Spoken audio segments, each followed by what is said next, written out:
خب سلام، خیلی مخلصیم. امیدوارم که حال همگی خوب باشه، سلامت باشید، پرسود باشید. وقت شما رو میگیرم، مزاحمتون میشم، ببخشید. بنا به قولی که بهتون داده بودم دارم مسابقه رو استارت میزنم با بچه‌هایی که در واقع تریدرهای موفقن و برداشت دارن و اینا و نتیجه دارن، ولی حالا پیج ندارن، به هر دلیلی دوست ندارن، نمیخوان، حوصله ندارن و وقت ندارن یا حالا هر چیزی. ولی خب اطلاعات بسیار ارزشمندی دارم و میدونم شاید حتی شمایی که داره این ویدیو رو میبینید هم به همین شکل باشه و گفتم که این پله رو به هم دیگه جوش بدیم. یعنی کسایی که اطلاعات خوبی دارن، برداشت دارن میزنن یا کلا سودن، حالا به هر نحوی رو در واقع وصل کنیم به بچه‌ای که حالا تازه شروع کردن و دوست دارن که یه ذره تجربیات بچه‌ای که قدیمیان بیشتر بدونن و بشنون. من لینک رو برای ایشون ارسال کنم که ایشون هم تشریف بیاره که در واقع بریم برای صحبت. ایشون یه معرفی بکنم قبل از اینکه تشریف بیارن، حالا در حدی که خودم میدونم. ایشون یه خانمی هستن که در واقع مجموع برداشتشون یه چیزی هولوش فکر میکنم $71,000 بوده از FTMO. و آها یه چیزی هم در مورد FTMO بهتون بگم، خیلی بچه‌ها میپرسید که ایشون چطوری تو FTMO بوده. من نمیدونم فلان کشور سیتیزنم نمیتونم بگیرم و تو امریکا گرین کارت دارم نمیتونم. نه بچه‌ها، با اقامت امریکا هم شما نمیتونید توی FTMO ثبت نام بکنید. تنها چیزی که FTMO میتونید توی ثبت نام کنید پاسپورت خارجیه. یعنی شما مثلا پاس کانادا داشته باشید، پاس فکر میکنم ایشون با توجه به اینکه عکس پرچم در واقع انگلستان روی اینستاگرامشون بود، فکر میکنم ایشون در واقع مقیم چیز هستن، انگلیس هستن و احتمالاً پاس انگلیس دارن. بله تشریف آوردن. بله ادمین. سلام. عرض ادب. خوبی شما؟ قربان شما. بزرگوارید. من قبل از اینکه شما تشریف بیارید یه کوچولو صحبت کردم و یه سری چیزا رو احتمالی گفتم حالا قبل از اینکه شما خودتون رو معرفی بکنید، بچه‌ها خیلی در مورد FTMO میپرسیدن. قبل از اینکه حالا سلام کنیم و یه ذره جدیش کنیم، گفتم که احتمالاً شما پاس چیز دارید، پاس انگلیس دارید احتمالاً. پاس انگلیس که بریتیش نه، ولی خب دائم دارم. توضیحشو بچه‌ها چیه؟ اتفاقا خودشم میخوندم. ایول. آره چون تو کامنت ها خیلی پرسیده بودن و اینها. منم چون شناخته به اون صورت، بچه من اولین باره که در واقع ایشونو دارم مثل شما در واقع ملاقات میکنم، باعث افتخاره و خلاصه منم خیلی اطلاعاتی نداشتم شما رو قبلش معرفی کنم. فقط در سطحی که بگم FTMO بودید و $70,000 رو برداشت کردید. صدای من میاد؟ همه چی اوکی؟ بله صداتون میاد، فقط اگه اجازه بدین من اینو یه تنظیماتشو یه ذره انجام بدم بعد من بله. اولا که دم شما گرم که تشریف آوردید، محبت کردید. دوم که من یه عذرخواهی بکنم، من یه کوچولو شاید مثل بقیه نمیتونم خیلی عرف صحبت کنم و یه ذره اگه یه سری جاها خوب اگه یه سری جاها خلاصه بر بی‌ادبی و اینها نباشه، من به این صورت من بالاخره هم شما عذرخواهی میکنم از بچه‌ها که دارن میبینن. خیلی من مجریگونه نمیتونم باشم، همین حالت نرمالم. مزاحم شما شدیم. فقط قبل از اینکه شما بخوایم از اطلاعات مفیدتون استفاده کنیم یه درخواستی داشتم. من خیلی از مواقع میبینم مثلا بچه‌هایی که حالا نتیجه میگیرن و حالا تو هر حوزه‌ای یا نه فقط ترید، وقتی حالا یه تریبونی در واقع پیدا میشه و میخوان صحبت کنن دیگه، یه سری جملاتی که مثلا آره من خودم باور داشتم و من اون روز که تو زیر بارون گریه کردم مطمئن بودم خودم و نمیدونم اینا. یعنی میخوام که انقدر ریل باشه. آره میخواستم یه جوری انقدر ریل باشه و واقعا احساس بکنید که دارید مثلا با گذشته خودتون صحبت میکنید. دیگه هم هی وقت بچه‌ها رو نگیریم. یه اگه امکانش هست یه حالا سن خانم رو پرسیدن یه ذره ضایع است، ولی کلا هر اطلاعاتی که احساس میکنید از خودتون در واقع قابل انتقاله رو به بچه‌ها بدید که ببینیم چه خبره. من دیگه صحبت نمی‌کنم. اول اینکه خیلی ممنون که وقت گذاشتین که با من صحبت بکنید. حالا چیزی که خیلی خوشحالم میکنه که این چقدر شما مهمه که مردم، حالا اگه یه چیز کوچیکی هم حتی این سر دنیا وجود داره که میتونه یه ذره به تریدرهای ایران کمک کنه، شما اونو پیدا کردی، وقت گذاشتی، در حالی که اصلا هیچ بنفیتی برات نداره. این واقعا من اپریشیت میکنم اینو و دمت گرم. بزرگوارید. و ممنون که در مورد خانم‌ها اگه قرار صحبتی بشه که من خیلی دوست دارم که بیشتر تو این حوزه بخوایم صحبت بکنیم، منو انتخاب کردید، چون ما خانم‌های تریدر موفق خیلی که من حاضرم واسم براشون ساعت‌ها دست بزنم و کم نداریم. ولی خب گوره به نام من خوش سعادت افتاد. خب در مورد خودم بخوام بگم که همونطوری که گفتم تو ایران نیستم. بچه‌ها خیلی سوال داشتن که FTMO چطور کار میکنی بچه، چون من تو ایران نیستم میتونم کار بکنم. بعد داشتم اتفاقا قبل جلسه به چیز نگاه میکردم، کامنت ها رو نگاه میکردم، ولی آقای گفته بودن که من کانادام، مدارک کانادایی هم دارم و FTMO چیز نکرده، احراز هویت نکرده، اصلا همچین چیزی وجود نداره. FTMO یا شرکت های مشابه FTMO با خونه ایرانی مشکل ندارن، که با ایران مشکل دارن، با لوکیشن ایران مشکل دارن. شما اگه خارج از ایران باشید یه مدارکی داشته باشی که مثلا نشون بده توی کشوری یا سیتیزنی یا ویزاشو داری، یا با یه مدارک قابل قبولی تو اون کشور هستی، بر اساس این تو رو احراز هویت میکنه. چون وقتی داری احراز هویت میکنی 2 تا آیدی از تو میخواد، یه پروف آف آدرس که اونجایی که هستی نشون بده که آدرس به نام توئه. این آقایی هم که گفتم بنده خدا شاید به اسم یکی دیگه ترای کرده بودن و آدرس به اسم خودشون نبوده، و یه مدرک آیدی کارت توری، یعنی حالا یا درایوینگ لایسنسی یا یه مدرک که نشون بده تو اون کشور هستی و داری زندگی میکنی. خیلی از بچه‌ای که ایران بودن و نمیتونستن احراز هویت کنن اومدن گفتن اوکی، کازن من، خاله من، عموی من فلانجاست، من میرم از مدارک اون استفاده میکنم و احراز هویت میکنم. شما دارید در مورد FTMO صحبت میکنید. شوخی نمیکنه، خاله بازی نیست که.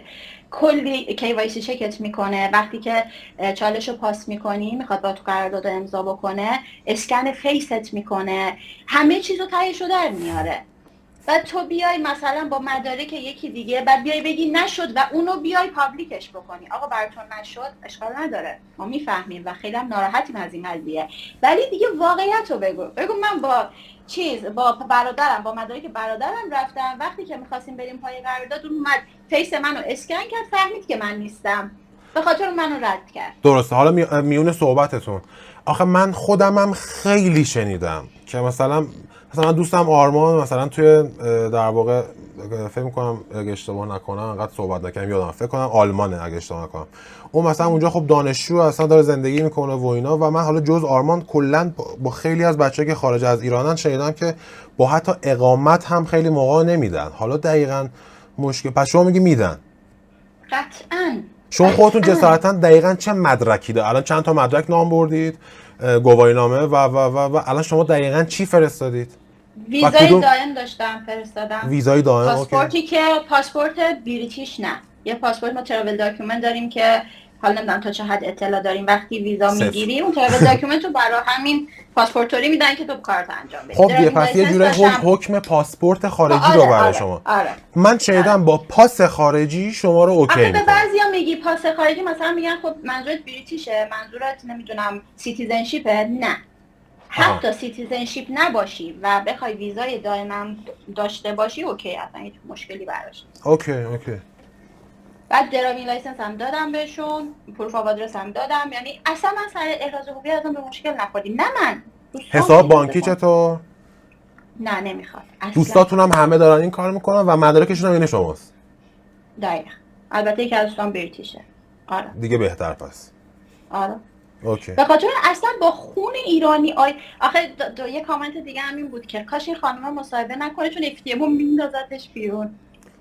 چرا؟ نه اصلا با ایرانی بودن تو مشکل نداره که با خود FTMO هم از این قضیه هپی نیست که با ایرانیا کار نمیکنه. دیگه یه پالیسی دادن بهشون، گفتن ایران تحریمه متاسفانه و تو با این کشور نباید با کار کنی، اونم زاده تو سیستمش، اگه کار بکنه مثلا آینده به مشکل میخوره. بله. خودش هم از خودش قطعا نقدینگی وجود داره دیگه.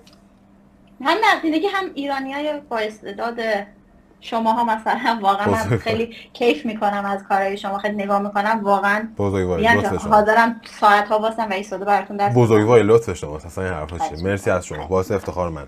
خب به همون یکم از خودتون بگید که زندگی میکنید، چیکار میکنید، حالا متعهل هستید نیستید، هرچی میگم، هرچی احساس میکنید بعد بگید رو بگید و بعدش هم برید اگه میشه تو این پروسه که چند وقت دارید فعالیت میکنید، اولش چه شکلی بود و فکر میکردید که آخرش چه شکلیه، بعد آخرش این شکلی شد یا نشد و هر چیزی سوالات دونه دونه بپرسید.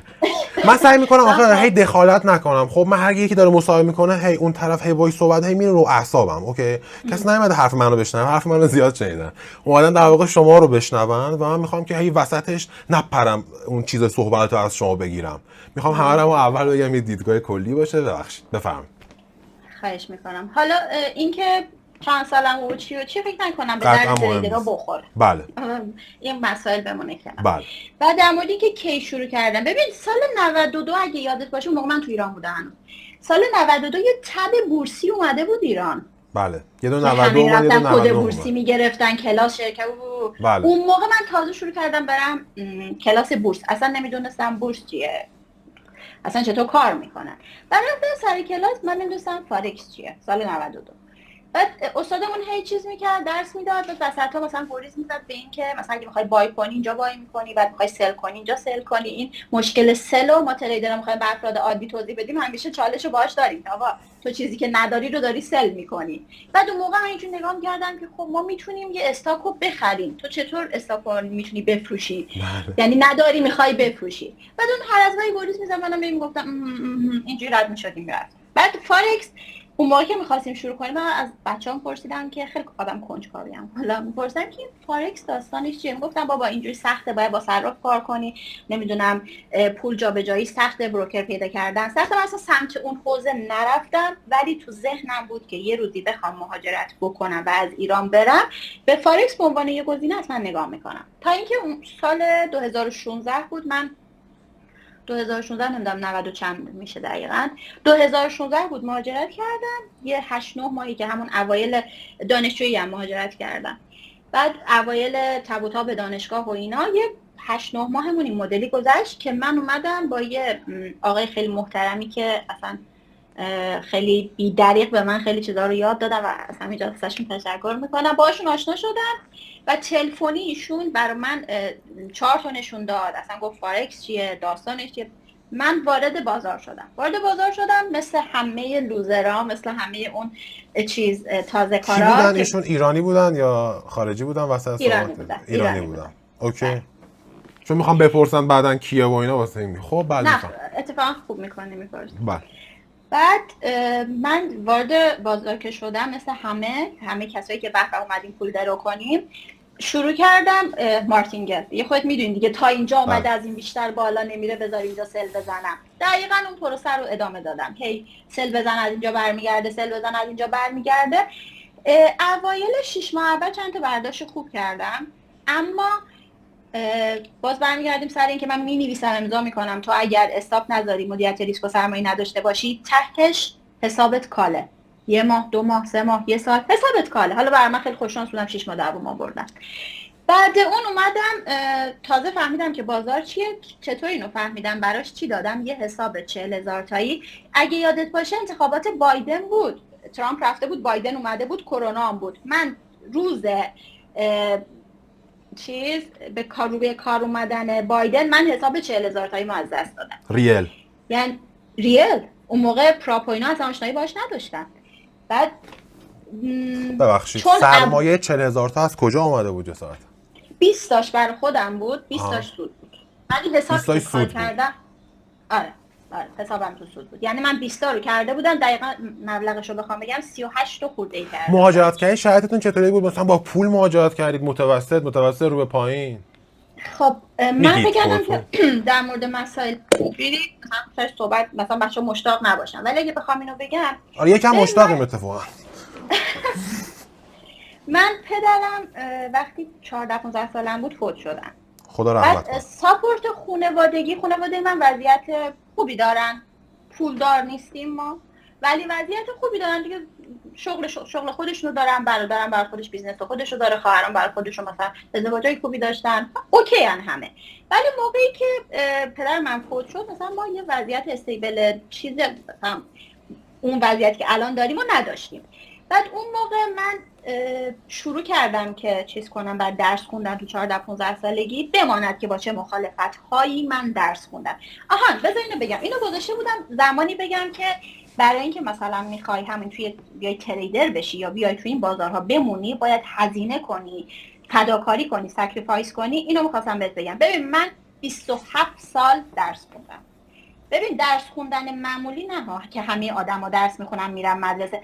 بعد اینم اول جلسه گفتی که نری بگی من خودم رو باور داشتم من سختی کشیدم. نه، اونایی که منو میشناسن احتمالاً اگه بخوام بیان کامنت بذارن میام بهت میگم من چه مدل درس میخوندم. با یه خانواده که کاملا مخالف درس خوندن من بود و من مجبور منم از یه خانواده پر جمعیت. بعد خونمون فکر کن 6 تا خواهر داشتم. این خواهرام هر کدومش هر هفته یه بار می‌خواستم بیام خونه ما همیشه پر بود و بچه‌هاشون.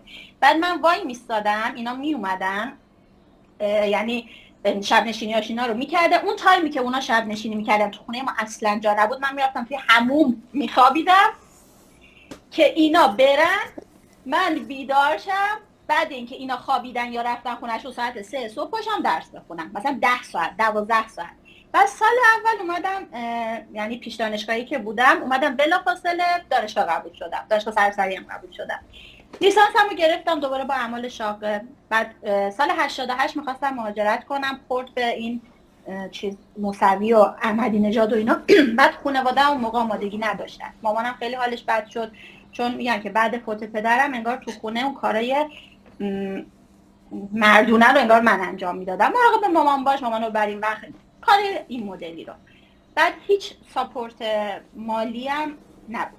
اینم داخل پرانتز هم که من خودم کار میکردم، یعنی از وقتی که وارد دانشگاه شدم شروع کردم به کار کردن، تدریس خصوصی میکردم و کارهای تحقیقاتی با بانک ها انجام میدادم.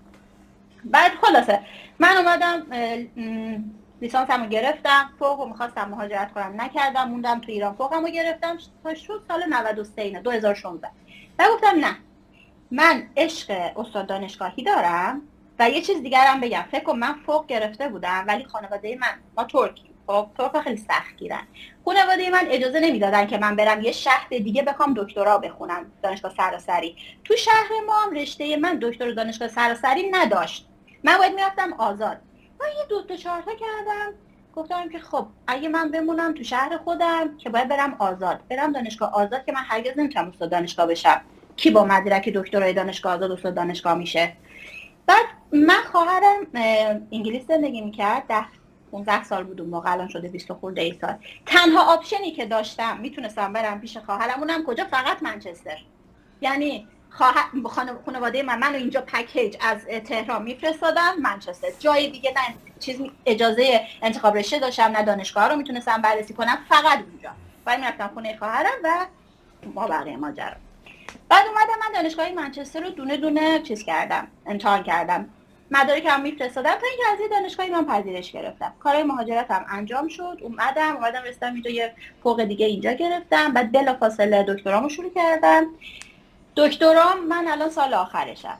من 27 سال این همه سختی رو، حالا میخواستم آیلتس بگیرم، اونم دوباره وسط 2 سال واسه آیلتس هم گذاشته بودم، مثلا روزی 10 ساعت آیلتس بخون. بعد فکر کن 27 سال بکوب هر روز 8-9 ساعت درس بخون که چی؟ استاد دانشگاه بشی. اومدم اینجا 2 سال پیش، 1.5 سال پیش من استاد دانشگاه شدم. رویایی که 27 سال براش دویده بودم، همه چیمو داده بودم، جوانی داده بودم، هرس و اینا، من به خاطر استاد دانشگاهیمو گذاشتم کنار. حالا اون شخصی که اومده بود گفته بود که اتفاقا تو کامنت ها دیدم اینایی که چیز میکنن استراتژیشون رو نمیان بگن. استراتژی من این نیست که RSI اینو کات کرد برو بخر مکدی 50% اصلاح کرد، نه استراتژی اون نیست. استراتژی اینه که تو نزدیک 1000 ساعت چارت ببینی. حالا که بحثش پیش اومد، الان وسط اون خاطراتمون رفتیم دقیقه تو استراتژی، یه چیزی رو بگم. همیشه مخصوصا مبتدی و مخصوصا خودم روزای اول و مخصوصا همه کسایی که متاسفانه دارم میبینم فکر میکنن که الان شما یه چیزی میدونید که اون چیزه رو الان میایید میتونید بگید. حالا خودم عرض میکنم، فکر میکنم من یه چیزی میدونم، عقده‌ای هم نمیام بگم و اگه فکر میکنم اگه اونا بگی مثلا بهش میگی ببین کندل اینطوری شد اصلا تمامه، مثلا بزن بایو فلان بکن. آیا میتونید به عنوان کسی که 70K برداشت زدید یه کاری بکنید که یه آدمی فردا بتونه مثل شما، نه 80% مثل شما معامله کنه؟ اولی که این 70 کاپ فقط از FTMO بوده. من از سرمایه گذاری برتر تو ایران هم چند بار برداشت داشتم که حالا داستان رو نگم بهتون تعریف کنم که آخر چه بلایی سر من آوردن که با ایران دیگه کار نکردم که هیچ 2 ماه بود من کار نمی‌کردم به خاطر بلایی که سر من آوردن. حالا اگه وقت جلسه رسید توضیح میدم بهتون. ببین این که میگی فکر میکنن ما یه رمز و رازی رو میدونیم که به بقیه نمیگیم، اصلا همچین چیزی نیست. من همیشه میگم یه فکتی از، حالا شاید خیلی بیان رد کنن این فکتو، ولی چیزی که آقا من بهش رسیدم بهشم باور دارم. آریان من میگم یه مارکت نداریم برای همه، این مارکت برای هر کی یه مارکته. ببین اینو کسی بهش برسه، ببین من و تو بشینیم کنار هم مثلا و یکی اومده بود گفته بود که سشن معاملاتی چیه؟ رو چه جفت ارزی کار میکنی؟ استراتژی چیه؟ آقا سشن معاملاتی من فلانه، جفت ارزم فلانه، اینم استراتژی، بیا بشین بغل دست من 2 تا مانیتور دارم. ما میتونیم همزمان توی یه تایمی با یه استراتژی ترید بکنیم، end of the day آخر روز تو ضرر بکنی من سود، یا من ضرر کنم تو سود. بله. شما استوری منو میبینید همیشه با کلمه چشم هر کی فرق میکنه تلاش دارم برای که آفرین دقیقاً. ببین من دوستایی دارم که تو ایران باشون در ارتباطم و اصلا یه نابغه هایی هستن، شده سر یه جفت ارز ما جفتمون میشیم نگاه میکنیم، اون میگه سل مثلا من میگم بای، چون من فقط رو طلا هستم یعنی اون میخواد بیاد نظر بده دیگه نمیگه بریم فلان چیزو تحلیل کنیم، مثلا میگه مثلا چارت طلا رو باز کن چون همیشه من رو طلا، بعد اون میگه بای مثلا من میگم سل، وین ریتش خیلی خوبه، استراتژیش خیلی خوبه، وین ریت من خوبه، استراتژیم خوبه، ولی آخر ماه مشخص میشه که آقا من 4 تا استاپ بیشتر خوردم، اون 4 تا تی پی بیشتر گرفته، تهش جفتمونم سود دهیم. حالا من چه انتظاری دارین که من الان اولین که اصلا فکر کنم من اون استراتژی رو دارم، چرا باید بدم؟ آقا من خسیس من نمیدونم اگر هر کسی بود 5 ساله 6 ساله چقدر 2017 8 سال میانگین روزی 10 ساعت چارت ببینی، من اون روزایی هم که خونه نیستم چارت رو نمیتونم ببینم رکورد میکنم برگشتم با سرعت میبینمش. ببین اگر کسی همچین ددیکیشنی داشته باشه سکریفایس رو بکنه بره هر کاری که توی دنیا میخواد انجام بده تو اون پروفشنال میشه. من میگم من خیلی کمپوش و احمق و کم پشت کار بودم که با این حجم از تلاش الان نتیجه خاصی نگرفتم، واقعا نتیجه خاصی نگرفتم، فقط به یه چیزی رسیدم، من با این حالم خوبه حتی اگه ضرر کنم. من دارم ضرر میکنم، ضرر کردم، ضررم خواهم کرد، کالم میخوام بشم، مدام دارم قضاوت میشم، مدام دارم تحقیر میشم، همه از دور نگاه میکنن چی شد بس این تو دانشگاه بود این درسش چی شد مثلا اینجوری پچ پچ پچ پچ پچ. آقا تو تریدری 70 تا زدی مثلا ماشین نمیدونم بوگاتیت کو تو خونت کن. آقا چطور شما میرین یه بیزینس میزنی خیلی با آغوش باز میاد میگه بیزینس من شکست خورد، 4 نفرم میان دست رو شونش میزنن میگن که آخه کمکی میخوای تو قوی هستی تو بزرگ شدی. حالا ما تریدر رو وقتی حساب از دست میدیم انگار بیزینس از دست میدیم، چرا به ما توهین میکنین؟ آقا شما دارین قمار میکنین. من بارها گفتم فارکس قمار نیست ولی میتونه باشه، 100%. تو میتونی قمارش بکنی ولی ذاتش قمار نیست. تو اگر به مدیریت ریسک تو رعایت بکنی، آربار عجیب غریبم نمیگم، آربار 2 داشته باشی، ریسک ریوارد 2 داشته باشی، مدیریت ریسک تو رعایت کن. من به تو استراتژی نمیدم، من به تو یه سکه میدم، میگم سکه رو بنداز، شیر اومد بای بزن، خط اومد سل بزن، آر به آر 2 مدیریت ریسک سرمایه تو هر ترید 2% ریسک میکنی.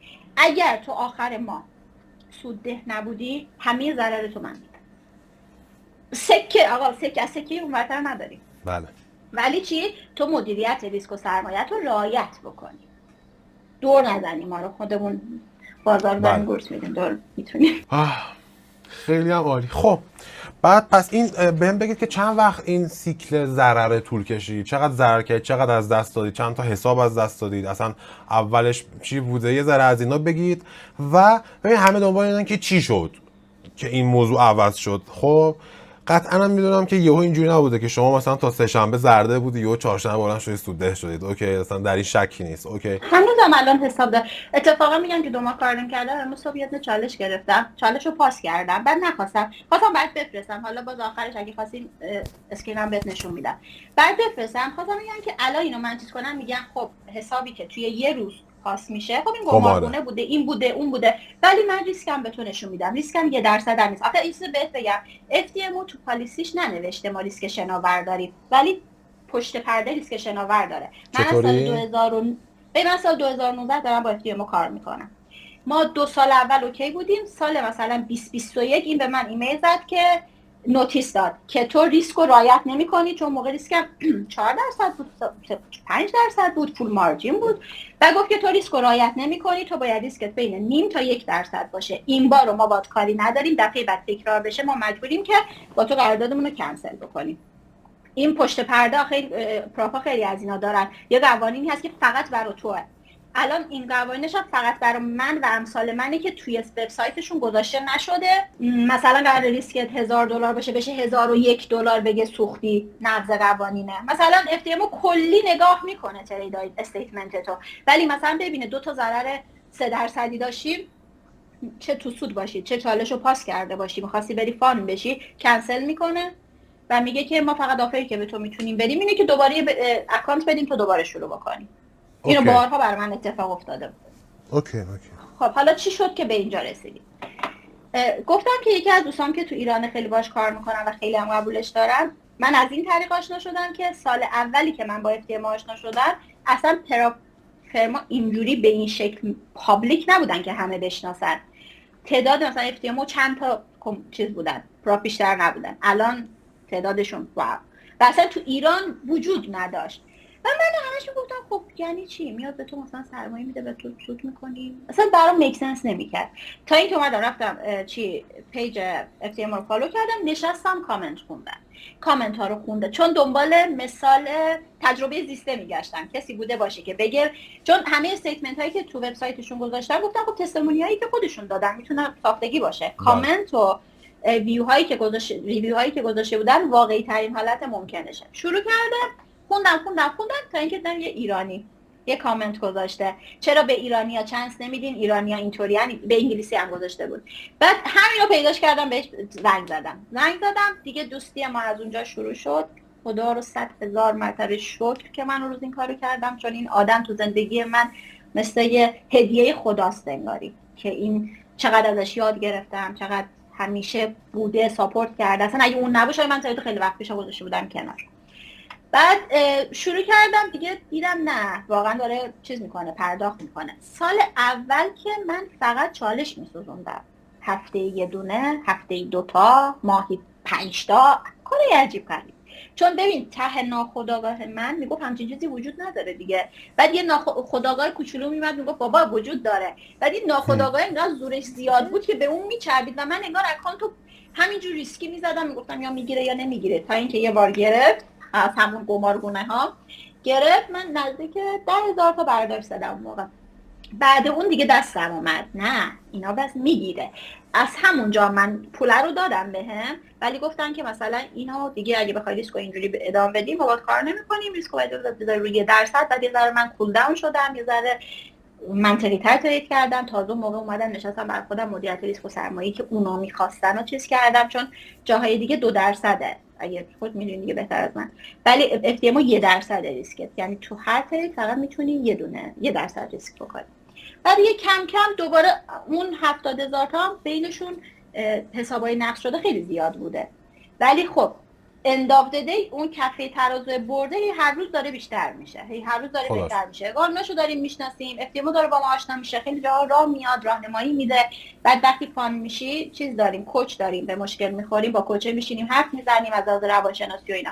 بعد باگ منم، مشکل منم استراتژی و مدیریت سرمایه اینا نیست، چون مدیریت سرمایه که اجباریه، نمیتونم رعایتش نکنم. اجباریه که واسه بالا سر چیز نکنی نقضی. من مدیریت روانشناسی مشکل دارم. اتفاقا دوباره یه کامنتی بود که گفت بپرسین که این مشکلات روانیشو چطوری هندل کرده. هندل نکردم برادر من، هنوز دارم با دست بچه‌ام میکنم. هندل میکردم خیلی میترکوندم، چون اصلا وقتی خودم دارم برای یکی دیگه انگار راه و چاهو نشون میدم خیلی مثلا دقیقا همون اتفاقی میفته، ولی به خودم که میرسه نمیتونم، چون نتونستم هندل بکنم. خیلی بهتر شدم نسبت به روزای اول، خیلی. ولی خب باز دست و پنجه نرم میکنیم دیگه باش، بعضی موقع میاد بعضی موقع میره. دیگه همینه دیگه. یه 4 سوال تا میتونم باید. بپرسم. قطعا هم مدل‌های خارجیش رو دیدید هم ایرانیش رو، از این جوهایی که تریدرها احساس ندارن و مثلا تریدرها داره فیلم ترسناک میبینه اینطوری عادی همه دارن میترسن و دوستانی که توی اینستاگرام از این صحبت میکنن که احساسات ما استاپ میخوره بلند میشه شکرگزاری میکنه خدایا ممنونم ازت. میخوام ببینم که شما معتقد هستید که میشه احساسات رو به صورت 100% کنترل کرد یا فکر میکنید فقط بهتر میشه؟ اول اینکه در اینکه مارکت آدم سازه هیچ شکی نیست. 100%. کارخونه آدم سازی مارکت. دومی که تو به بی احساسی 100% کامل برسی ربات گونه بخوای ترید بکنی که دیگه موفقیت از آن توه و به اون لول فکر نکنم کسی بتونه برسه. یعنی باید خیلی دمش گرم باشه، خیلی دیگه تو خودش کار کرده باشه. چون من خودم ببین مدیتیشن میکنم، کتاب میخونم، مدام کوچای متفاوت دارم، دوستای خیلی خوب دارم، با همشون صحبت میکنم، تهش میبینم دقیقاً یه جا انگاری اون چیزه برمیگرده و همونجا هم که برمیگرده مارکت واسه اونجا کارت قرمزشو به من نشون بده، کارت قرمزشو میده و من دوباره یه حساب و دوباره یه ورشکستگی و بعد اگه فکر کنین که این پروسه قراره تموم بشه، نه شما میتونین باریکلا. وسط صحبتتون دوباره خیلی بده که آدم اگر بدونه که قرار نیست هیچ وقت 100% بشینه پای چارت و خیلی ریلکس ضرر کنه سود کنه خوشحال نشه ضرر کنه ناراحت نشه، اگر دنبال این باشه فکر بکنه اصلا همچین چیزی وجود داره همیشه تا آخر عمر بعد بدوه به نظرم. و اینکه بفهمه که آقا کسی که داره ببینید من حالا نه پیتر تاکمن با چه تلفظیه و دیوید گرین برید بزنید گلوبال وال استریتو، حالا هم دوره داره 500 600 دلار میتونید ثبت نام کنید ببینید اون با اون عظمت اصلا در مورد اینکه من پای چارت ناراحت نمیشم یا خوشحال نمیشم یا احساس ندارم صحبت نمیکنه حتی یک کلمه و فقط در مورد این صحبت میکنه که آقا ناراحت حساب خوردی ناراحت پاشو، اصلا نمیگه ناراحت نشو میگه ناراحت پاشو. خب خیلی حالا هزار تا چیز میگه ولی پاشو. ولی ما تو ایران متاسفانه افرادی رو داریم که معتقدن که یعنی اساتیدی هستن که متاسفانه شاید 60% بچه‌ها ایرانی دیدن و این شکلی هستن که نه استاد رباته، استاد میزونه، استاد اگر میزونه چون داره $1000 استاپ میخوره داره $1,000,000 کش میگیره از بروکر به خاطر اینکه تو رفتی توش ثبت نام کردی. خب یعنی اگر کسی ریلکسه بچه‌ها به خاطر اینه دارید میبینید، یعنی ما دیگه ان شاءالله باز افراد بیشتر میبینید که این صحبت رو با شما میکنن. خیلی من ببخشید من از تجربیات شما سوء استفاده میکنم هر از گاهی برای اینکه صحبت میکنیم. ببخشید صحبت اتفاقا خیلی صحبت خوبی هم هست و آره بچه‌ها اگه فکر می‌کنن این پروسه قراره یه روزی تموم بشه و شما به یه لولی برسی که صبح پاشین اون کلیپای اینستاگرامی یه پسره بود پا میشه میاد میگه بسم الله یه نتایید باز می‌کنه یه سگم داره اون نیست بچه‌ها، اون نیست هرگز. بچه‌ها خارجیه ها ایشون که میگه بسم الله یا خارجیه میاد میمون داره سگ داره آره میمون داره سگ نداره میمون چرا سگم داره میمون هم داره بعضی وقتا با سگ بیدار میشه از وقتا با میمون اون نیست بچه‌ها پا میشه میره تنیس میدوه. نه تو میخوای عصبانی بشی، تو میخوای پاشی، تو میخوای شب و تا صبح بیدار بمونی، تو میخوای گریه بکنی، تو میخوای هالیدیاتو نری، تو میخوای روابطت به مشکل بخوره، همه اینا. من مثال دانشگاهو نزدم که بگم من خیلی خفنم، من اونو گفتم که بگم من اونو دادم. 27 سال روزی 10 ساعت درس خوندم. اونم کاش فقط شما اون کسی که از قبل منو میشناسن میتونستین باهاشون صحبت کنین. میدید بهتون میگفتم مدل درس خوندنای منو که یه بار بردم بیمارستان، یعنی چشم اینقدر اینجوری به کتاب دوخته بودم، چشم اینور اونور می‌کردم، اینجوری چشم درد می‌کرد، مسکنم خوبش نمی‌کرد، بردم بیمارستان دگزا زدم بهم که من بتونم چشامو تکون بدم. این مدلی من درس می‌خوندم. ماشاءالله. داشتم میرفتم ببین آریان باورت نمیشه داشتم میرفتم ترکیه امتحان آیلتس بدم. من توی هواپیما برگه تو دستم داشتم امتحان آیلتس می‌خوندم، جز نکته ها رو حفظ می‌کردم. اونو من گذاشتم کنار، چسبیدم به تریدی که فعلا اتفاق خاصی آدم با پشتکاری هستید ولی کلا یعنی پشتکاری دستتون هر جا میرید احساس می‌کنم درسته؟ آره اینجوری بوده. خیلی اینجوری بوده که 1 سال دارید میگید دارید حساب از دست میدادید بعدش اینو به من خیلی از خودم ناراحت بودم چون من آدم پشتکار که داشتم به نظر خودم نه ولی اطرافیان خیلی اینو به من میگن، ولی من ناراحت بودم 1 سال 2 سال گذشته. میگفتم چرا من دیگه اون توانمندی گذشته رو ندارم که 12 ساعت گوشی رو خاموش می‌کردیم میشستیم سر درس. الان چرا من نمیتونم بیشتر از 2 ساعت تمرکز کنم؟ بعد دیگه هم که خب دیگه سبک زندگی ها اینطوری شده دیگه، سنمون رفته بالا، پیر شدیم. نه بابا. آره پشتکاره رو دارم. حساب که از دست میدادن دیگه، اون که اصلا تو شب تا صبح بیدار نشستن. اگه منو نه دو حساب 40 تا این که از دست رفت، من اون موقع اتاق کار داشتم، من 1 ماه 2 ماه تو اتاق کارم خوابیدم، یعنی یه مبل دراز گذاشتم اونجا، نمی‌کردم پاشم برم تو اتاق خوابی که یه قدم با اتاق کارم فاصله داره بخوابم. سیستم باز 2 ماه، چون تو 2 ماه طول کشید حسابم کال بشه. من رو مبل خوابیده بودم، نگاه می‌کردم حسابم داشت کال میشه، کاری هم نمی‌تونستم بکنم. هی چارجش می‌کردم، هی حجمشو کم می‌کردم، هی بازی می‌کردم، آخر سر دیگه ولش کردم، گفتم تموم شد فقط. اولین برداشت کی شد بعد از این همه سختی؟ آهان بعد چیزی شد قبلش؟ ببین الان میخوام ببین یکی هست میگه آقا من مبتدیم، خب دارو ندارم از دست دادم، یه چیزی به من بگو، راز نداره ماز نداره، من 100 بار شنیدم، یه چیزی بگو دیگه. میخوام چی شد؟ میخوام اون رو الان شخصی که دارو نداره تو از دست دادی، اول اینکه اون آب باریکه‌ای که داره تو زندگیت میاد، کارمندی، راننده تاکسی، هر چی هستی، اونو نذار کنار ماشینتو بفروش، قرض بکن، خونتو بفروش، وام بگیر، بیا بگی پراپو پیدا کردم، اینم استراتژی رو گفت بس بریم پول پارو کنیم. همچین چیزی نیست. تو از تایمای اضافت استفاده کن، چارت ببین. من اینو نمیدونم بنویسم بزنم بالای تور پیشونیم، هیچ چیزی اندازه چارت دیدن به تو کمک نمیکنه، چون تو وقتی چارت رو میبینی استراتژیت هم اشتباه بره، تو شهودی میفهمی میخواد چیکار بکنه.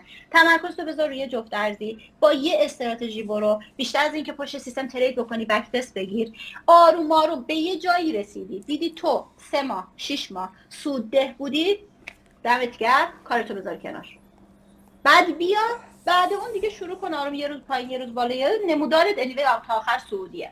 حالا در مورد پراپا که با پراپا بخوای کار بکنی یا کار نکنی، من خیلی موافقم آریان. حالا نمیدونم خیلی اومدن گفتن کلاهبرداریه، آینه خودشون از چالش‌ها سود میکنن. خب اونا محض رضای خدا اونجا ننشستن که، اونم بیزینس زده دیگه، اونم دنبال سوده. و شما در ضرر اصلا شریک نیستی. این موضوع اینه اگه مردی فاند بگیر واقعی، بگو آقا 500,000 تا بده، ولی بعد ضرر کردی بعد بدی، یا درادان نمیخوری 2 تا فوشم به یارو بدی، ایمیل بهش بدی که کثافت تقصیر تو شد من درادان خوردم و اینا، از این خبرا نیست. با پروپا شروع کنه اون شخص، با حسابای کوچیک شروع بکنه، حتما ژورنال نویسی بکنه. من از اهمیت ژورنال نویسی هر چقدر بگم باز کم گفتم. بنویسه احساساتش رو تو اون لحظه بنویسه، روانشناسی رو تو اولویت قرار بده. اینقدر خواهش می‌کنم نیفتین دنبال اینکه آقا استراتژی تو چی، آقا من استراتژی رو می‌نویسم الان میدم بهت، اگر تو تونستی با اون کار کنی. روان تو چی کار می‌کنی؟ ذهن تو، گذشته تو، تجربه تو، احساسات تو، شرایط تو چی کار می‌کنی؟ خانوم با آقا فرق داره، سن با سن فرق داره، بک‌گراندی که داشتی فرق داره، آدم عجولی هستی، تمکاری، صبوری نیست، اینا همه رو استراتژی تو تاثیر داره. رو روانش من بهش میگم که حتما مسلط شو، بعد برو دنبال استراتژی. قراره نشو بی خود به خودت 4 تا تیپی خوردی بگی من دیگه خدا شدم فلانی، بیا پول بذار من ماهیانه به تو این مبلغو میدم. اینو که گرفتی اونو دیگه کامپیوتر خاموش کن پاشو، چون قطعا از اون روز ضررت شروع میشه. یعنی دیدیم کردیم ما این کارا رو کردیم به خدا. میگن ادب از که آموختی از بیادبا، شما منو به عنوان بیادب، به عنوان کسی که کلی داستان‌ها سرش اومده، بلاها سرش اومده، افسردگی گرفته، به خودکشی فکر کرده، افتاده، پا شده، قطع کرده، قطع رابطه کرده، اینجا نشسته داره این حرفو میزنه. شما جا پای من، پا تو جا پای من نذار. خیلی مفید بوده تا این لحظه، باور نکردنیه، به خدا دارم میگم، خدا شاهده.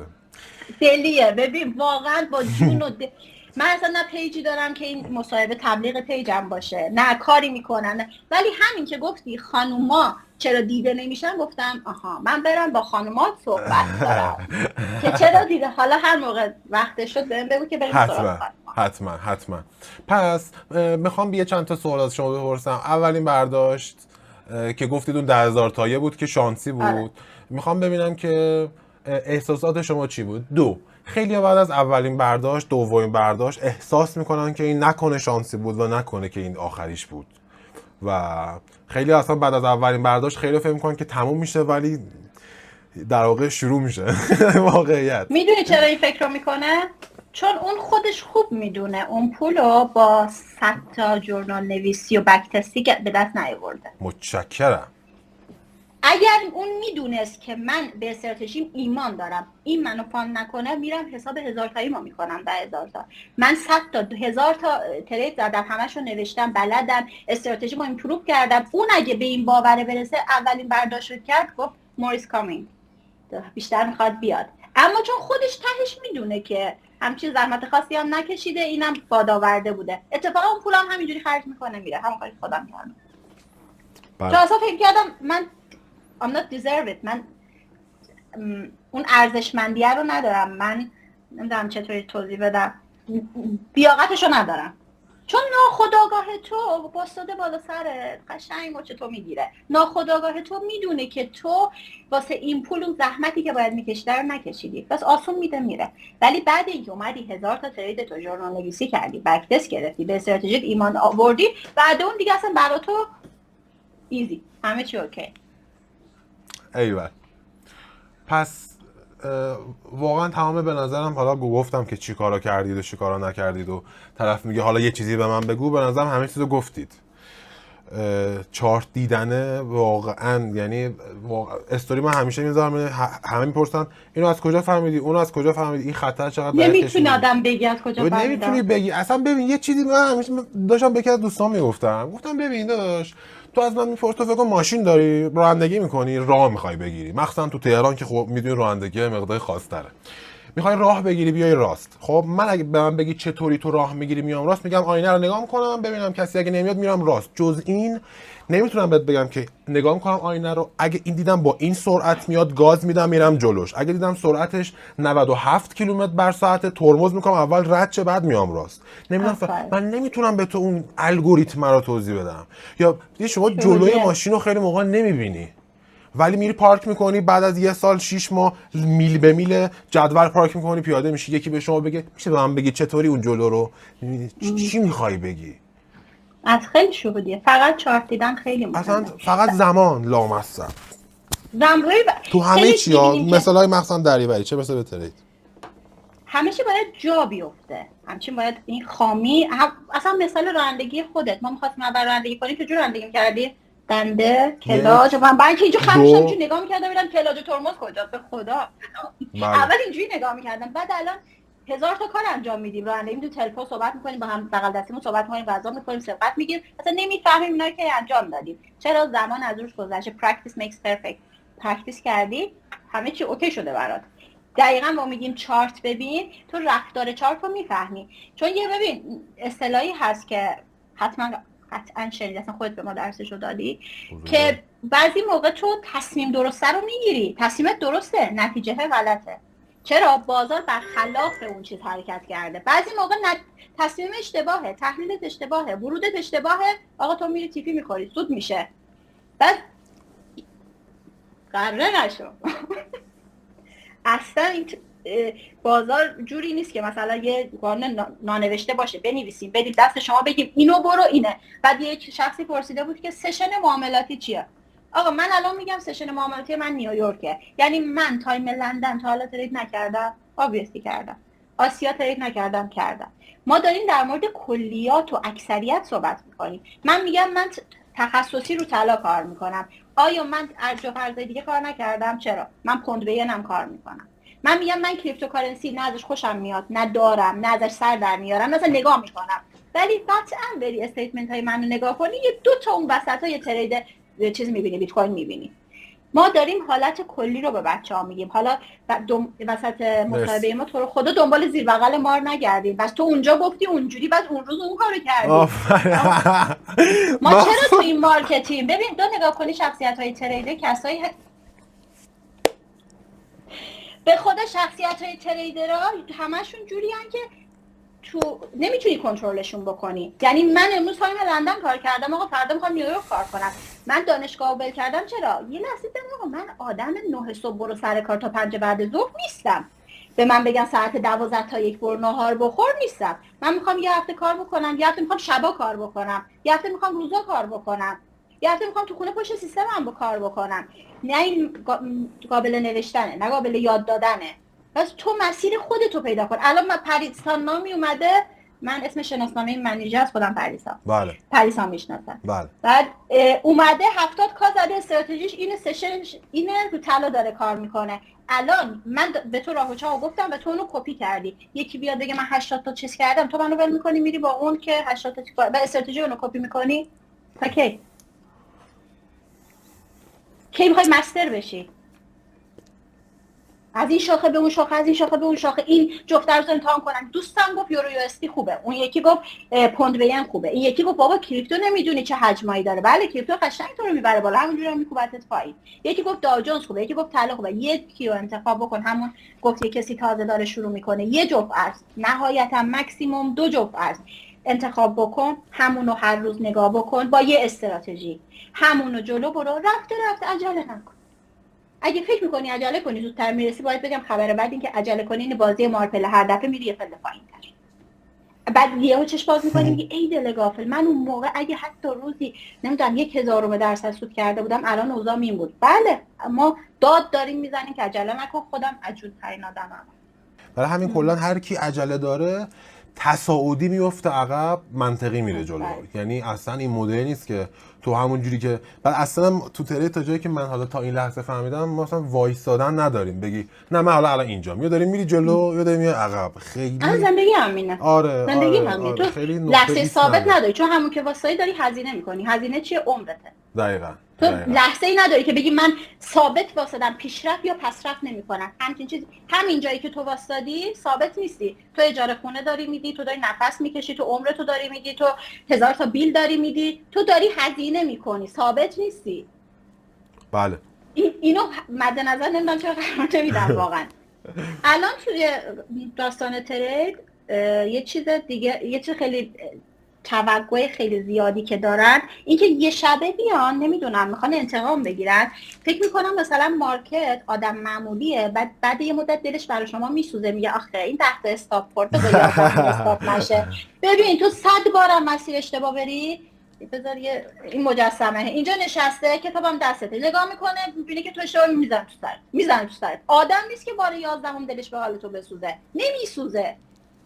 بس بی خود فکر نکن که من دیگه آخه 10 تا حساب کار کردم 11می رو دیگه نمی‌کنم. اتفاقا 11می زودتر کار کنم.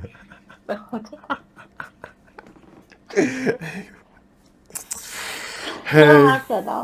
نه بابا نه، فیز بردیم، اومدیم لذت ببریم و فیز ببریم.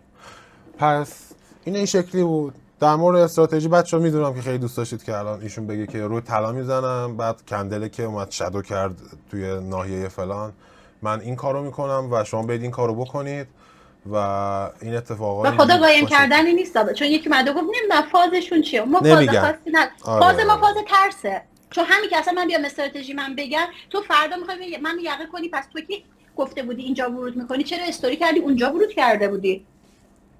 فازمون فاز ترسه فقط. خب من میدونم که شما خیلی، من الان به نظرم انتقال چیزایی که لازم بود برای بچه‌ها که بدونم به نظرم کافیه، مگر اینکه شما اون چیزی که دوست داشته باشی رو نشیده باشی. به نظرم بعداً خودتون متوجه، چون یه سری دوست دارن که شما اونو بگید که اونو وقتی نمیگید میذاره میخواد ذوقشون، ولی به هر حال درستش همینه. این از این خانوما. آره خانوما یه چیزی بگم نمیدونم درگیر نشیم ان شاءالله با هم.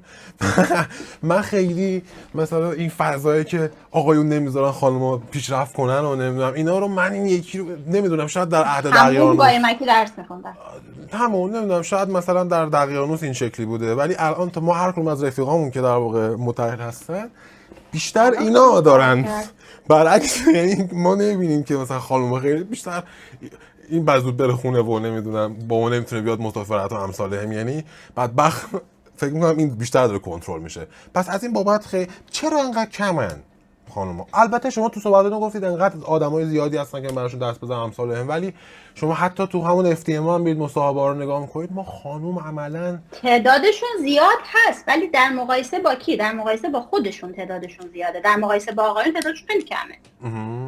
ولی در مقایسه با چند سال پیش، در مقایسه با اینکه هر روز داره بیشتر میشه، بله تعدادشون زیاده، ولی باز نسبت به آقایون کمتر. خب خانوما رو دیگه خودتون دیگه از الان بعد استاد، من دیگه سکوت میکنم و فیض میبرم. چیزی که که اولا 2 تا کتاب میخوام تو این زمینه بر خانم معرفی کنم، چون ببین چالشایی که یه خانومی که توی خاورمیانه و مخصوصا ایران داره با چالشایی که یه خانم توی غرب داره 2 دنیای متفاوته.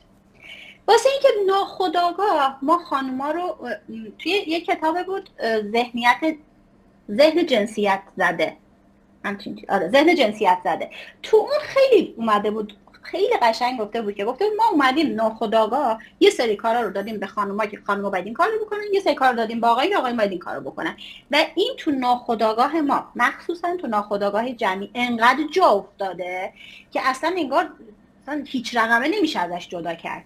مثلا الان تو فکر کن یه خانومی توی ایران نمایشگاه ماشین داره، چند تا مرد میرن ازش خرید میکنن؟ من که نمیرم. دروغ چرا؟ خب چرا آریان نمیری؟ واقعیت آقا ماشینو که دو خانومه درست نکرده، اونم ماشینو خریده آورده گذاشته اونجا دیگه. مثلا از چرا خانم بس نه خانمی که نمایشگاه نمیدونم واقعا شاید همون ناخودآگاه باشه، ولی چرا نمیخرم؟ به خاطر اینکه خانوما، من تا الان این کارشو ندیدم. مثلا دختر کارشناس، دختر فروشنده خفن دیدم ها. دختری که بیاد مثلا به من ماشین، اکثر این شکلی ما از دختر نمایشگاه ماشین که تو میری ماشین صفر بخری، مگه دختره میخواد اونو تعمیر کنه که توانشو داشته باشه؟ منطقی بود. نمیدونم این همون ذهنیت جنسیتگراست. الان مثلا یه آقا بخواد دنسر باشه، ما چند تا آقای دنسر داریم؟ بعضیاشون خیلی خوب میرقصن. من به خدا نگاه میکنم که من رقصو خیلی دوست دارم، خودم بلد نیستم اونجوری که باید. بعد کسی میرقصه انقدر با عشق نگاه میکنم، انقدر دوست دارم، میگم دمتون گرم. فقط بعد یه آقا که داره میرقصه و خیلی قشنگ میرقصه، میگم چقدر آخه چه رقصی؟ مثلا خردادیان یعنی مثلا نه ببین میتونستم بذار تو پیج بگم اون رقصه این بود. به خدا که خیلی مثال دارم میگم این ذهنیت رو عوض بکنیم. یا مریم میرزاخانی بزرگوار عزیز، ریاضیدان باعث افتخارمونه، انوش انصاری که رفت باعث افتخارمونه. اینا چرا مثلا دیده نمیشن؟ چرا اینقدر میخوایم همه شغلا رو بگیم اینا برای آقایون اینا برای خانومان؟ این که خانوما زیاد سمت ترید نمیان و نیومدن و کم کم شروع کردن، به نظر من یه دلیلش همینه. آها اینا رو گفتیم که به این اوکی. آره یه دلیلش اینه که اصلا انگار میترسن از قضاوت شدن، میترسن از اینکه نمیدونم اون خانوما خیلی تحمل حرف شنوی انگار ندارن. مثلا یه کاری بکنه که زود بیاد ایراد بگیره، انگار که دیگه آسمون به زمین رسیده. آقا تو کارتو بکن بذار طرف ایرادشو بگیره. خانوما احساس می‌کنن از اینم بیشتر میترسن. ولی خبر خوب این که همون نمایشگاه ماشین رو گفتم، به این بگم که ببین وقتی تو می‌خوای به نمایشگاه ماشین بزنی، اوردی تو قبل اینکه بخوای بفهمی که می‌خوای موفق بشی یا نشی، ناموفق. چون اول باید کلی تلاش بکنی که تا بیان تو رو ببینن. حالا تو بیای فروشت خوب باشه، کارت خوب باشه، ماشینات خوب باشه، اون یه پروسه جداست. واسه دیده شدن تو باید اندازه 2 تا مرد کار بکنی. ولی توی ترید، من الان اینو خانوما بذارم به حساب سفارش من، این که اگه میخوایم بیزینسی شروع بکنیم، میخوایم مستقل بشین، واسه ترید کردن و بازارهای مالی به دیدگاه دیگه نگاه بکنیم. به خاطر اینکه شما اولا اون جنسیتتون باعث نمیشه که اتفاق خاصی براتون بیفته. نه مورد قضاوت قرار میگیری، نه کسی باهاتون کار داره، نه اذیت میشین، نه به خاطر خانم بودن تو مشتری رو از دست میدین. چون وقتی خیلی موقع هم شما به خاطر خیلی موقع هم خانومه، الان ببین یه دختره اومده تاپ میپوشه میگه سلام امروز من میخوام 60k فالوور در 6 روز.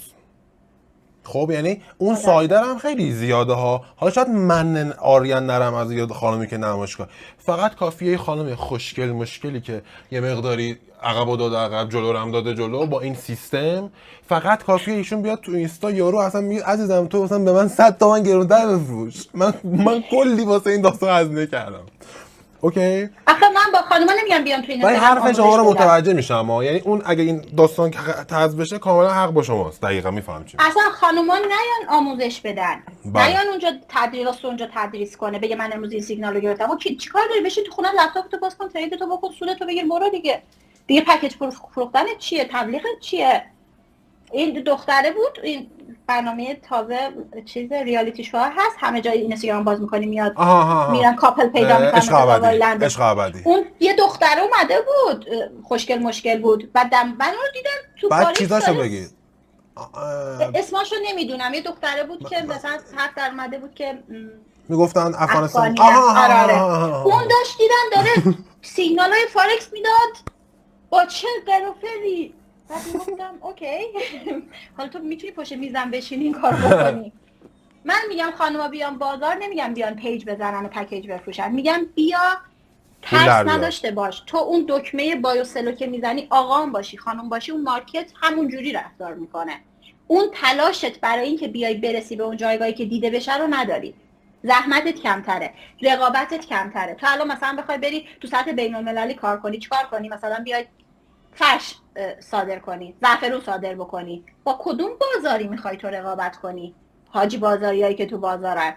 تو لوزری. هستن خانومایی که خیلی عالی دارن تو صادرات کار میکنن، خانومایی که خیلی کارهای خفن انجام میدن که باعث افتخار منه، ولی باز تعدادشون خیلی کمه.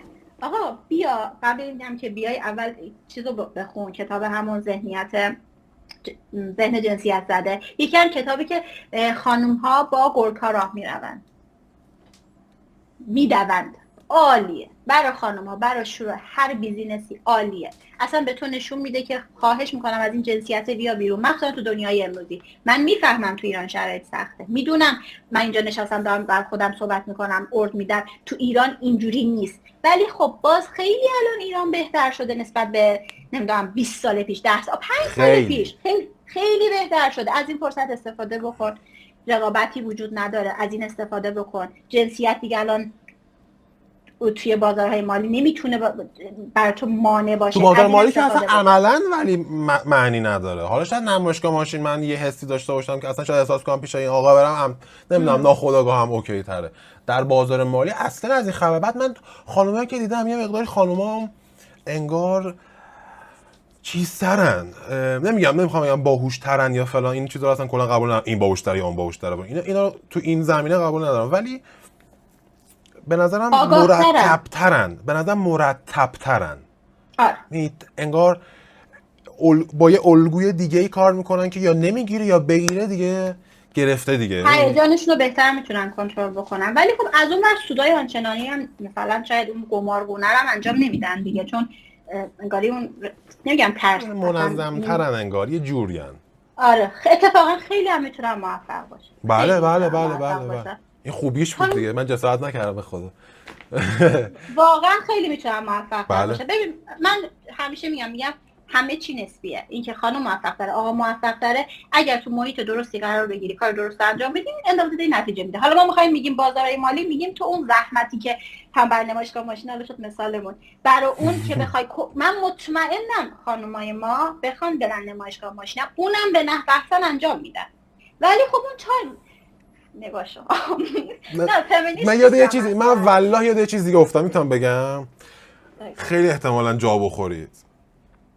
چند وقت پیش من داشتم در واقع با یکی از دوستانی که در واقع با پراپا در ارتباطه داشتم صحبت میکردم، گفتش که فلان پراپ و فلان پراپ 3 تا پراپ خیلی مطرحه که تو ایرانی‌ها همه میشناسنشون.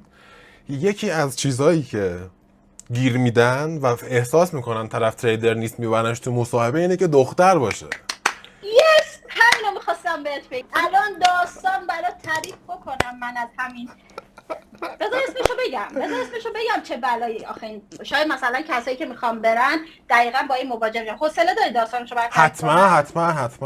آره حالا من خدافظی نکردم، حالا از تو خدافظی میکنم. خیلی خوشحال شدم با صحبت کردم. من همینطور واقعا بسیار باعث افتخار بود.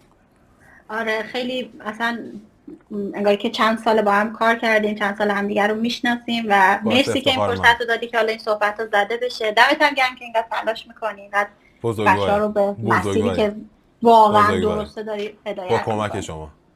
خیلی لطف کردید که اومدید اطلاعاتتون رو در اختیار ما گذاشتید بدون اینکه حالا نه در واقع به قول خودتون نه پیجی داشته باشید که بخواید حالا الان بعد از این مثلا پروموتش بکنید یا از یوتیوب داشته باشید. البته چیز بدی نیست، طرف پیج داره سود میکنه 70 که مثلا خودت هم کردن چیز پرسیدن که با میتونیم باش حرف بزنیم یا نه، هر کدوم از پیجامو که خواستی بهشون بگو، من حتما. جواب میدم، با حتما. آغوش باز جواب میدم. حتما. اصلا استوری کن پیجامو. فقط اصلا مهم. ممکنه زیاد پیجم- شن ها. الان شاید میگید جواب میدم، ولی انقدر یهو زیاد میشه میبینی با هر کی داره 20 دقیقه حرف بزنه یه ذره نشدنی میشه. خب من پیامو باز میکنم میفهمم که این آدم واقعا کمک میخواد یا داره حرف میزنه. اونی که حرف میزنه اصلا جوابشو نمیدم، ولی اون که کمک میخواد با جون و دل کمک میکنه.